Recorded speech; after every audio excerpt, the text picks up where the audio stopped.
मैं आवारा किस्म का आदमी था। रोज एक तवाइफ को अपने घर बुलाकर इसके साथ अयाशी करता। एक दिन मेरी माँ की तबीयत खराब हो गई, अस्पताल लेकर गया तो वहाँ नर्स को देखकर मेरे पैरों तले से जमीन निकल गई, क्योंकि ये वही नर्स थी जो मेरे पास रात गुजारने आई थी। इसने मुझे देखा और मेरा हाथ पकड़कर कमरे में ले गई और फिर मेरा नाम हामिद है। मेरे वालिद एक बहुत बड़े बिजनेसमैन थे। जब मैं 16 साल का था तो मेरे माँ बाप में इलादगी हो गई। अब्बा मुल्क से बाहर चले गए। अब्बा के जाने के बाद मैं अपने ताया के पास रहता था। ताया मुझ पर इतना ध्यान नहीं देते थे क्योंकि वो खुद भी हर वक्त अपने बिजनेस में लगे रहते थे। मुझे अपने माँ बाप पर बहुत गुस्सा आता था। इन्होंने यूं मुझे लावारिसों की तरह छोड़ दिया था, लेकिन अब्बा हर वक्त मेरे पास पैसे भेजते। मुझे किसी चीज की कमी ना थी, लेकिन माँ बाप के प्यार की कमी जरूर थी। इनका प्यार चाहिए था और वो दोनों अलग ही हो गए थे और अपनी जिंदगियों में मसरूफ हो गए थे। अम्मा ने अब्बा के साथ इलादगी के बाद खुला लेकर दूसरी शादी कर ली थी और मुझे मेरे ताया के हवाले कर गए थे। मगर अब्बा के बारे में मुझे कुछ मालूम नहीं था कि इन्होंने दूसरे मुल्क में जाकर शादी की है या नहीं। उन्हें मेरी कोई फिक्र नहीं थी। मुझे इस वजह से ही अपने माँ बाप से नफरत हो गई थी। मैं पिछले 12 सालों में यूं ही रह रहा था। अब्बा कभी कभार मुझसे मिलने आ जाते थे, मगर मेरी माँ कभी मिलने नहीं आई थी। अब्बा ने मुझे पाकिस्तान बिजनेस भी करवा दिया था, मगर मैं इसमें कोई दिलचस्पी नहीं लेता था और अपने आवारा दोस्तों के साथ घूमता फिरता रहता। आज मैं कमरे में बैठा सिगरेट के कश लगा रहा था,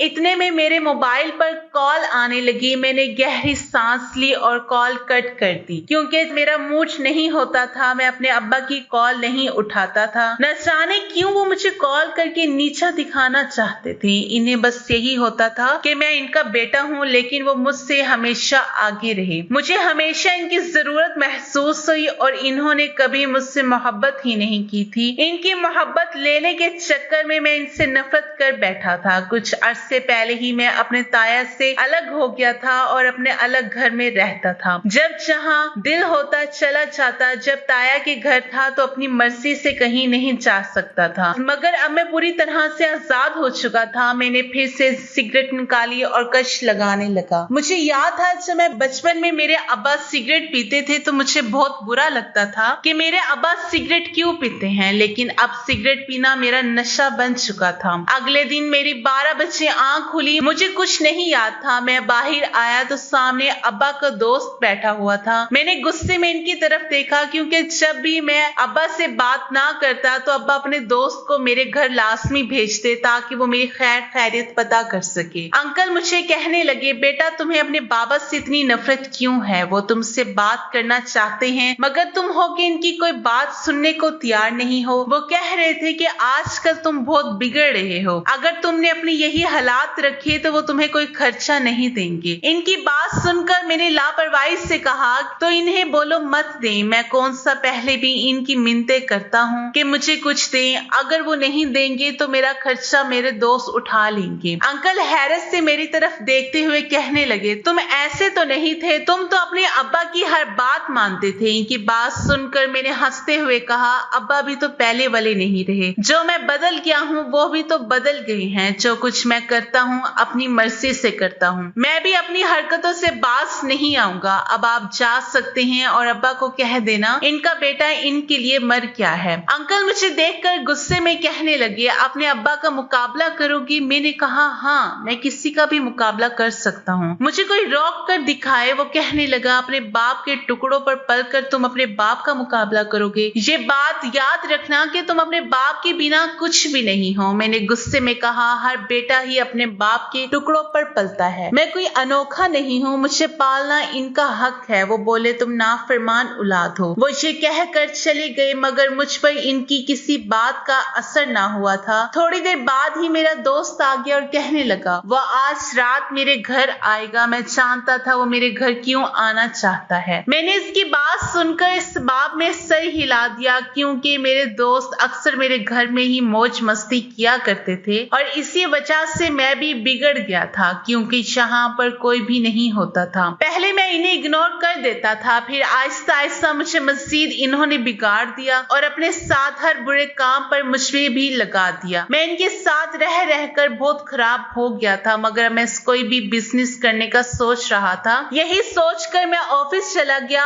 आज मैं पहली बार ऑफिस आया था। सारे मुझे हैरानगी से देख रहे थे। पहले एक बार मैं अब्बा के दोस्त की जिद की वजह से वहां गया था। मैंने गुस्से में जाकर सबको पहले दिन ही बता दिया कि मैं इनका नया बॉस हूँ। रात के वक्त मेरे घर में पार्टी थी, इसलिए मैं जल्दी से घर आ गया। मेरे सब दोस्त आ चुके थे। ड्राइंग रूम में एक लड़की भी बैठी थी जो मेरे दोस्त लेकर आए थे। वो लड़की मुझे मुंह बना बना कर दिखा रही थी। मैंने गुस्से में कहा, मुझे ऐसे क्यों देख रही हो? मेरा दोस्त मुझे कहने लगा, क्या हो गया है, ऐसे बात क्यों कर रहे हो? वो वापस चली जाएगी। मैंने गुस्से में कहा, जाती है तो जाती रहे, मुझे इसका क्या करना है? मेरा दोस्त मुझे गुस्से में घूरने लगा, जैसे मुझे नखरे से देख रही थी। मुझे एक आंख नहीं भा रही थी। मुझे तो इस पर गुस्सा ही आ रहा था। मैं अपने कमरे की तरफ जाने लगा। मेरे दोस्त ने रोक लिया और कहने लगा, पागल हो, ये सब कुछ छोड़कर कहाँ जा रहे हो? मैंने कहा कि मैं इतना नेक भी नहीं हूँ कि ये सब कुछ छोड़कर चला जाऊं। बस मेरे आने का इंतजार करो। मैं ये कहकर अपने कमरे की तरफ चला गया। थोड़ी देर बाद मैं कमरे से बाहर आया और वहां पर इनके साथ ही बैठ गया।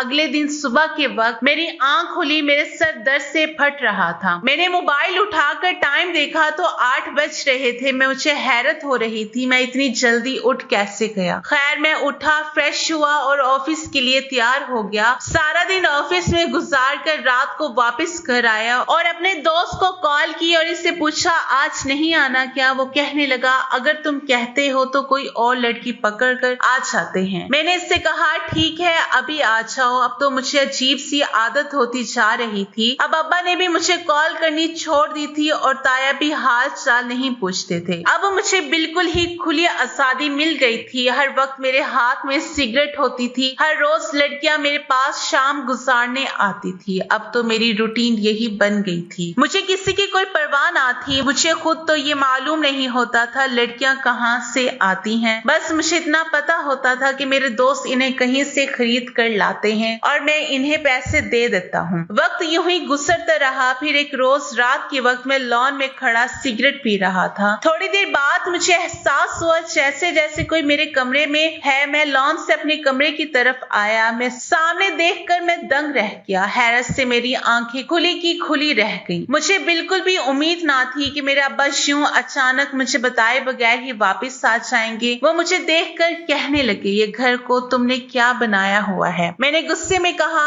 आपको नजर नहीं आ रहा? घर को घर ही बनाया हुआ है। अब्बा कहने लगे, ये मुझे तो कहीं से घर नहीं लग रहा। मैंने बात बदलते हुए कहा, मुझे अपने आने का भी नहीं बताया। इन्होंने मेरी बात काट कर कहा, तुमने अपनी हालत देखी है? मैंने कहा, मेरी हालत को क्या हुआ है, बुरी है क्या? तो वो गुस्से में कहने लगे, बुरी नहीं, बहुत बुरी है। ये तुम किन चक्रों में पड़े हुए हो? अब अब्बा की बात सुनकर मैंने कहा कि इससे आपको क्या मतलब? आपकी मेहरबानी होगी, यहाँ से चले जाएं। मुझे आपसे कोई बात नहीं करनी। मैंने गुस्से से कहा तो वो कहने लगे, ठीक है, फिर ये समझो कि तुम्हारा बाप भी हमेशा के लिए मर गया है। फिर कभी मेरे पास मत आना। वो ये कहकर वापस चले गए। मैंने भी इन्हें नहीं रोका, क्योंकि जब भी वो मुझसे मिलने आते तो यही जुमला कहकर वापस चले जाते। कभी इन्होंने मुझे अपने सीने से नहीं लगाया था। इनके पास तो मेरे लिए वक्त ही कहाँ था। वो सिर्फ 1 या 2 घंटे के लिए मेरे पास आते थे। इनके जाने के बाद मैंने एक लंबा सिगरेट का कश लगाया और मैं फिर से लॉन में आ गया। ठंडी हवा चल रही थी। मैंने गहरी सांस ली। इतने में मेरे मोबाइल पर कॉल आने लगी। मैंने मोबाइल की तरफ देखा। मेरे दोस्त का नंबर जगमगा रहा था। मेरे लब्बों पर मुस्कुराहट बिखर गई। मैं नहीं जानता था मैं इतना खुश क्यों हो रहा हूँ। मैंने जल्दी से कॉल उठाई। दूसरी तरफ मेरे दोस्त की जगह पर कोई लड़की बात कर रही थी। मैंने हैरानगी से पूछा, कौन बात कर रही हैं आप? वो कहने लगी, आपके दोस्त की दोस्त बात कर रही हूँ। इसकी बात सुनकर मुझे गुस्सा आया। मैंने गुस्से में कहा कि फिर मुझे क्यों कॉल की है? कहने लगी कि आपने मेरे दोस्त को क्यों बुरे कामों पर लगा रखा है? खुद एक बिगड़े हुए इंसान हो, अगर जरा बराबर भी आप में शर्म होगी ना तो फिर मेरे दोस्त को इन कामों से दूर ही रखना। आपकी वजह से मेरे दोस्त मुझसे दूर होता जा रहा है। इसकी बात सुनकर मुझे गुस्सा आ गया और इस कदर गुस्सा आया कि मैंने अपनी मुट्ठियां बीच कर काट दी। अगर वो कुछ और मुझे कह देती तो मेरी बर्दाश्त से बाहर हो जाता। मुझे तो बस तजस्सुस हो रहा था ये लड़की लड़की कौन थी, मैं बस एक बार इस लड़की को देखना चाहता था। बदला लेना तो बात की बात थी। मैंने थोड़ी ही देर बाद इसी नंबर पर कॉल की। अब मोबाइल मेरे दोस्त के पास ही था। मैंने कहा कि एक लड़की ने इसी नंबर से मुझे फोन करके मेरी बेइज्जती की है। अगर तुम मुझसे दोस्ती रखना चाहते हो तो तुम्हें मेरा एक काम करना होगा। वो कहने लगा, भाई तुम्हारे लिए जान भी हाजिर है, बोलो क्या करना है। मैंने कहा कि जो तुम्हारे पास थोड़ी देर पहले लड़की थी वो कौन थी। मेरी बात सुनकर वो हंसते हुए कहने लगा कि वो मेरी एक बहुत पुरानी दोस्त थी। वो ऐसे ही जरा दिमाग फेरी लड़की है, तुम इसकी बातें दिल पर मत लो। मैंने गुस्से में कहा कि मुझे वो लड़की चाहिए। वो कहने लगा, भाई पागल हो गए हो क्या, बोल रहा हूँ। इसकी बात सुनकर मैंने कहा कि पागल नहीं हुआ, मुझे बस वही लड़की चाहिए। अगर दे सकते हो तो ठीक, वरना कभी मुझे कॉल मत करना। मैंने ये कहकर कॉल काट दी। मैंने इसे बेबस कर दिया था। मैं जानता था कि वो मेरे लिए कुछ भी कर सकता है। मैं अब इसकी कॉल का इंतजार करने लग गया। वो बातों से ही मुझे ऐसी वैसी लड़की बिल्कुल भी नहीं लगी थी और मैं जानता था कि वो मेरे पास आने के लिए कभी नहीं मानेगी, लेकिन मैं भी देखना चाहता था कि मेरा दोस्त मेरे साथ क्या करेगा।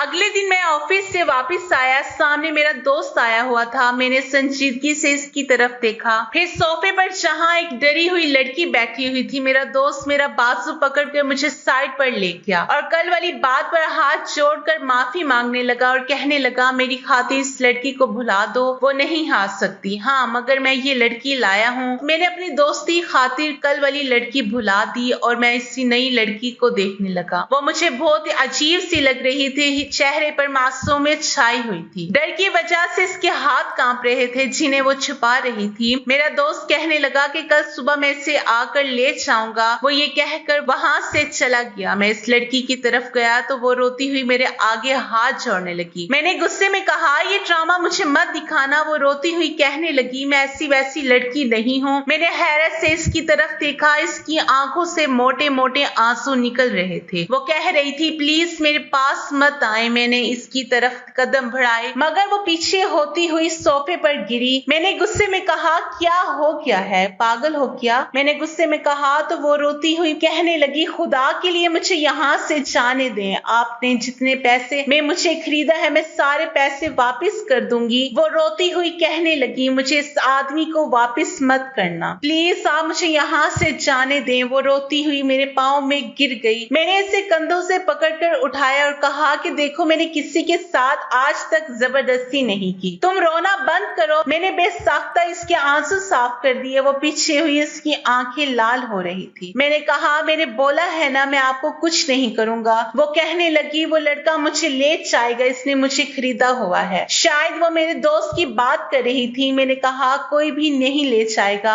मैं तुम्हें किसी को नहीं दूंगा। वो मुझे हाथ जोड़कर कहने लगी, मुझे जाने दो, मैं इस लड़की को देख रहा था। वो जल्दी से वहां से भाग जाती। मैंने इससे कहा कि ठीक है, तुम रोना बंद करो और यहाँ से वापस चली जाओ। कहा तो वो जल्दी से अपने दुपट्टा लपेटकर खुद को ढांपते हुए वहां से चली गई और मैं इसे जाता हुआ देखने लगा। मेरे लबों पर मुस्कुराहट आ गई। मुझे न जाने क्यों सुकून मिल रहा था। मुझे खुद समझ नहीं आ रही थी आज मैं इतना क्यों पुरसुकून था। मैंने आंखें बंद की तो इसका चेहरा मेरे आंखों के सामने आने लगा। मैं अपने कमरे की तरफ गया। मुझे नींद आने लगी। आज से पहले तो मैं रात को देर तक जागता रहता था, मुझे कभी यूं नींद नहीं आई थी। मैं बेड पर लेटा था, मेरी आंखों के सामने न जाने क्यों वही लड़की आ रही थी। अचानक से मुझे अपने दोस्त का ख्याल आया। इसने मुझे कहा था कि वो सुबह आकर इस लड़की को ले जाएगा और वो लड़की कह रही थी इसने खरीदा है। अब तो मेरे दोस्त ने मुझसे इसके बारे में पूछना ही था। मैं तो यही सोचे जा रहा था मैं इसे क्या जवाब दूंगा। मैंने गहरी सांस ली मगर बार बार वही लड़की मेरे आंखों के सामने आ रही थी। मैंने एकदम से आंखें खोली। मुझे अब बेचैनी सी हो रही थी। मैं इस लड़की को फिर से देखना चाह रहा था। मेरा दिल कर रहा था वो लड़की फिर से मेरे सामने आए और मैं इसे देखता रहूं। वो मेरे सामने बैठी रोती रही और वो रोते हुए कितनी प्यारी लग रही थी। मैं यही सोचते सोचते सो गया। सुबह मेरे कानों में मेरे दोस्त की आवाज गूंजी। मैंने आंखें रगड़ते हुए इसकी तरफ देखा। वो गुस्से में कहने लगा, वो लड़की किधर है। मैंने अपना सर एक हाथ से दबाते हुए कहा, पता नहीं, मैं तो तो अचानक से सो गया था। न जाने इस लड़की ने मुझे क्या पिला दिया था। इसके बाद मुझे कुछ याद नहीं कि वो किधर गई है। मेरा दोस्त हंसकर कहने लगा, शक्ल से तो इतनी शरीफ और मासूम लग रही थी और तुझ जैसे चालाक इंसान को धोखा दे गई। मैंने कहा, भाई अब मुझे इस लड़की के बारे में कुछ मालूम नहीं। वो कहने लगा, अच्छा मैं कोई और लड़की ले आऊंगा। दोस्त की बात सुनकर मेरे आंखों के सामने इस लड़की का रोता हुआ चेहरा आ गया। कैसे वो मुझसे माफिया मांग रही थी, हालांकि इसकी कोई गलती नहीं थी। इस वक्त माफी तो मुझे मांगनी चाहिए थी। मैंने नफी में सर हिला दिया और कहा कि कोई जरूरत नहीं लड़की लाने की। इस तरह एक दिन कोई लड़की मुझे मार कर चली जाएगी। मेरा दोस्त हैरान हुआ मेरी बात सुनकर। मैं लड़की से डर रहा था। वो कहने लगा, क्या हो गया है, लड़की से डर रहे हो? इसकी बात सुनकर मैंने हंसते हुए कहा, मैं भला लड़की से क्यों डरूंगा मेरे भाई, मैंने वैसे ही बात की है। वो कहने लगा, तुम बहुत बिगड़ गए हो। इसकी बात सुनकर मैंने कहा, सुधर भी सकता हूँ, तुम फिक्र मत करो। मैं ये कहकर फ्रेश होने चला गया और दोस्त मुझे कहने लगा कि मुझे लगता है सच में तुम्हारे अब्बा की बातों का तुम पर असर हुआ है। मैं इसकी बात सुनकर मुस्कुरा दी और कहा कि मुझे देर हो रही है, मैं ऑफिस जा रहा हूँ। मैं ये कहकर निकल गया। रास्ते में कुछ लेने के लिए मैं एक दुकान में दाखिल हुआ। अचानक से मेरी एक औरत के साथ टक्कर हुई। मैंने जैसे ही इसकी तरफ देखा मेरे होश उड़ गए। मैं खुश होंठ भरते हुए इन्हें देखने लगा। वो शायद मुझे नहीं पहचान पाई थी, मगर मैंने इन्हें पहचान लिया था और मैंने बेसाख्ता बोल दिया, मम्मा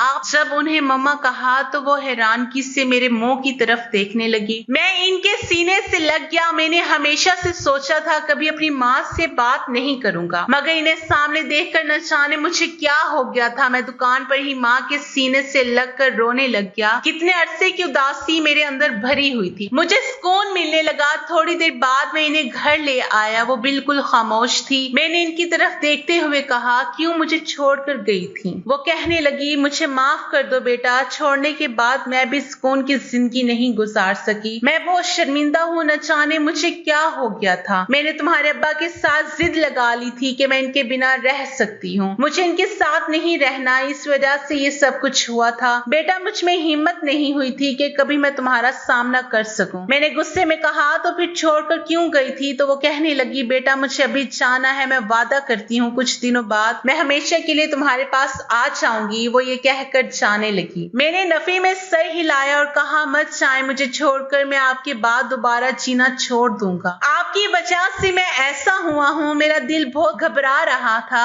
जैसे अब फिर पहले की तरह चली जाएंगी। मैं उन्हें जाने से रोक रहा था, मगर वो कहने लगी, बहुत जल्दी वो वापस आ जाएंगी। मैंने इन्हें जाने की इजाजत दे दी और वो चली गई, मगर न जाने क्यों आंखों में आंसू थे। इनके जाने के बाद मुझे अजीब सी बेचैनी होने लगी थी। मैंने अपने दोस्त को कॉल की और इससे कहा, मुझे वो लड़की चाहिए जो इस रात आई थी और भाग गई थी। वो कहने लगा, मैं इसे कहां से ढूंढ कर लाऊं? मैंने घबराते हुए कहा, मुझे बस वही लड़की चाहिए। वो कहने लगा, पहले तो तुमने ऐसा नहीं किया, कभी किसी एक लड़की के पीछे पड़ जाओ। खैर मैं कोशिश करता हूँ वो लड़की फिर से मिल जाए। दिन यूं ही गुजरने लगे, ना मुझे वो लड़की मिल रही थी। मेरा दोस्त किसी और लड़की की बात करता तो मैं इससे झगड़ने लग जाता। तकरीबन एक माह बाद मेरी माँ फिर मेरे पास आ गई। मैं हैरानगी से इन्हें देखने लगी। वो कहने लगी, मैं हमेशा के लिए अपने बेटे के पास आ गई हूँ। मैंने इनकी गोद में सर रख लिया और कहा, वादा करें आप मुझे छोड़कर कभी नहीं जाएंगी। वो कहने लगी, जानते हो दूसरी शादी करने के बाद ना ही मेरी कोई औलाद हुई और ना ही मेरी अपने शोहर से बन पाई, इसलिए आज मैं हमेशा के लिए तुम्हारे पास आ गई हूँ। और इनकी बात सुनकर मैं मुस्कुरा दिया। मेरी माँ के साथ मेरी जिंदगी बहुत अच्छी गुजर रही थी। मैंने हर बुरा काम छोड़ दिया था, मगर शायद मुझे इस लड़की से मोहब्बत हो गई थी। मगर इस लड़की का कुछ पता ना चल सका, आखिर वो किधर चली गई थी। एक रोज मैं अपनी माँ के साथ बाजार गया तो हमारा एक्सीडेंट हो गया। मेरी माँ के बाजू पर चोट लग गई थी, शायद हड्डी टूट गई थी। मैं इन्हें अस्पताल ले गया। मैं इनकी वजह से बहुत परेशान था। थोड़ी देर बाद ऑपरेशन थिएटर से एक नर्स बाहर निकली। अभी वो मुझे कुछ बताने ही वाली थी कि मेरी नजरें इस पर ठहर गई थी। मैं पागलों की तरह इसे देखने लगा और मुझे देखे चाह रही थी। मैंने इसका हाथ पकड़ लिया और पूछने लगा कि तुम वही लड़की हो ना, तुम किधर चली गई थी? वो घबराती हुई अपना अपना हाथ छुड़ाकर कहने लगी, आपकी वालदा का ऑपरेशन हो चुका है, आप इन्हें घर ले जा सकते हैं। वो लड़की नर्स बन गई थी। मैं इसके पीछे इसके रूम में आया। वो बाहर की तरफ देख रही थी। मैंने इसे बुलाया। इसने मुड़कर मेरी तरफ देखा और अपनी आंखों से आंसू साफ करने लगी। मैंने संजीदगी से कहा, मैंने आपको बहुत तलाश किया, मुझे आपसे मोहब्बत हो गई है। वो कहने लगी, मैं आपका एहसान कभी नहीं भूल सकती। फिर वो मुझे अपने बारे में बताने लगी, कहने लगी, मेरे माँ बाप इस दुनिया में नहीं है। मैं अपने चचा के पास रहती थी। मैं पढ़ रही थी और नर्स बन रही थी, मगर मेरे चचा नशेई और जवारी थे। पहले तो सब कुछ ठीक था, मगर एक रोज पैसों की खातिर इन्होंने मुझे आपके दोस्त को बेच दिया था। मैं बहुत परेशान थी, घबराई हुई थी और बहुत डरी हुई थी। जब आपने मुझे छोड़ा तो मैं वहां से निकल गई और अपनी एक सहेली के घर चली गई। इसकी फैमिली बहुत अच्छी थी। इन्होंने मेरा बहुत ख्याल रखा और मुझे नर्स बनाया। लेकिन जानते हैं, मैं इन सब का जिम्मेदार आपको समझती हूँ। अगर आज मैं यहाँ हूँ तो बस आपकी वजह से हूँ। मैंने कहा, तो फिर मुझसे शादी कर ले, मेरे एहसान का बदला दे। मगर इस लड़की ने नफी में सर हिला दिया और कहने लगी, आप अच्छी इंसान नहीं है, मैं अब आपके साथ भी नहीं रहते।